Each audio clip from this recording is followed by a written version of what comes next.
প্রিয় ছাত্রছাত্রী 4.2 এর প্রশ্ন 14 এখানে দেখো সমাধানে লিখেছি a প্লাস 2b দ্বারা আমাদের এই দুইটা পত্রে ভাগ করতে হবে। এখানে ভাজক দুইটা ভাজ্য দুইটা, সেই ক্ষেত্রে এখানে একটু জটিল প্রক্রিয়া, ভয় পাওয়ার কিছু নয়। দেখো এখানে আমাদের এই প্রথম পদ দ্বারা প্রথম পদে মিলকরণ করতে হবে, তারপরে সেই পদ যা দ্বারা আমরা মিল করব সেটা দ্বারা এই প্লাসের ডুবিরে গুণ করে দেবো। এই পাশে মিলুক আর না মিলুক ওইটা আমাদের দেখার কোনো প্রয়োজন নাই।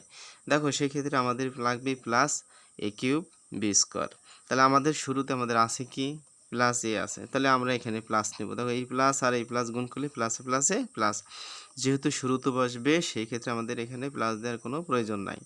এখানে এ একটা আছে, আমাদের এখানে লাগবে কটা? 3টা লাগবে। তাহলে আমি এখানে নিতে পারি এ স্কোয়ার। দেখো আমাদের এই স্কোয়ার দ্বারা যদি আমি এর গুণ করি আমাদের এ কিউবটা প্রুভ হয়ে যায়। এই কিউবটা কি বলো? প্রুভ হয়ে গেল। এখন আমাদের প্রথম পদে কিন্তু শুধু এ আছে, বিও নাই, বি স্কোয়ারও নাই, সেক্ষেত্রে আমাদের এখানে বি স্কোয়ারটা নিতে হবে। দেখো এ স্কোয়ার আর বি স্কোয়ার দ্বারা যদি আমি শুধু এর গুণ করি তাহলে আমাদের এ কিউব বি স্কোয়ার হয়ে যায়। দেখো আমি বি স্কোয়ারটা তাহলে বসাই দিই। এবার এই স্কোয়ার আর বি স্কোয়ার দ্বারা আমাদের এই প্লাস 2b রে গুণ করে দিতে হবে। এই জায়গায় মিলুক আর না মিলুক করে দেখার কোনো প্রয়োজন নাই। দেখো এই প্লাস প্লাসে প্লাসে প্লাস, অনেক মজা আছে অঙ্ক বুঝলে।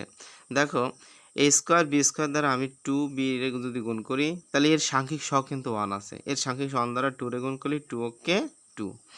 আচ্ছা এখানে এ স্কোয়ার আছে, এখানে এ স্কোয়ার নাই, আমরা কিন্তু ভাগফলে কিন্তু আমাদের এ স্কোয়ার আছে, এ স্কোয়ার দ্বারা আমরা এই 2 এর গুণ করলে কি 2 এ স্কোয়ার হয়ে যায়, আর এই বি স্কোয়ার আর বি গুণ করলে বি কিউব হয়ে যায়। অনেক মজা না বলো? একেবারে সহজ, অনেক মজার অঙ্ক। দেখো এখানে প্লাস আছে মাইনাস, এখানে প্লাস আছে মাইনাস দিলাম, এই ডেটে কাটে যায়, ডেটে কাটে যায়, তাহলে আমাদের 0। তাহলে নির্ণয় ভাগফল কি লাগবে বলো? নির্ণয় ভাগফল লাগবে এ স্কোয়ার বি স্কোয়ার। একেবারে ক্লিয়ার হিসাব, স্বচ্ছ হিসাব, একেবারেই স্বচ্ছ। তাই বেস্ট অফ লাক, ভালো থাকো।